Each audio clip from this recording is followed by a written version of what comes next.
Hello class, in this video I'll be introducing the idea of odd and even functions. Let's begin.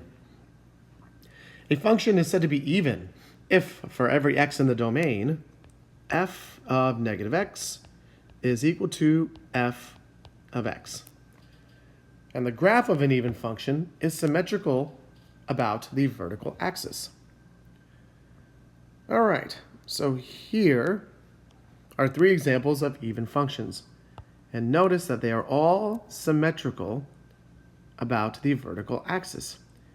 And what that means is if we were to take these graphs and fold them along the vertical axis, both sides of the graphs would overlap.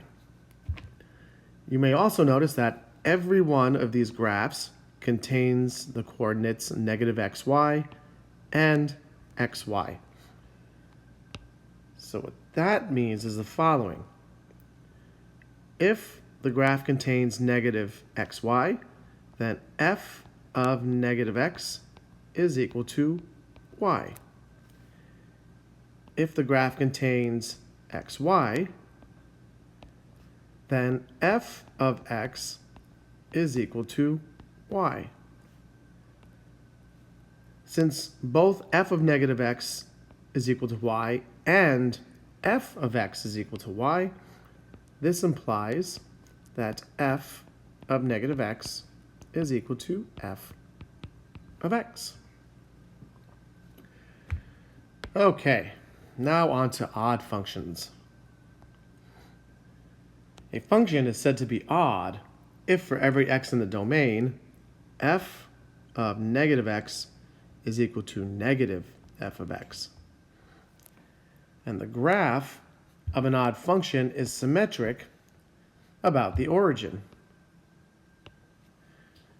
So here are three examples of odd functions. And notice that each one of them is symmetric about the origin. And what that means is if you were to rotate these graphs 180 degrees, the graphs would be identical.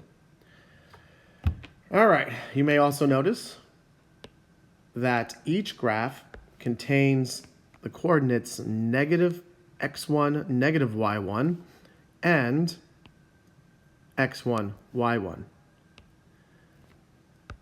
All right. So what that means is the following. We know that f of x1 equals y1. And we know that f of negative x1 is equal to negative y1.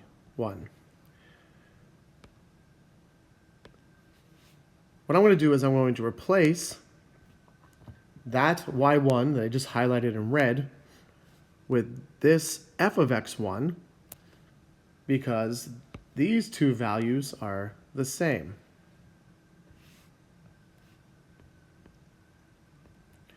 So what this implies is that f of negative x1 is equal to negative f of x1. And we are done.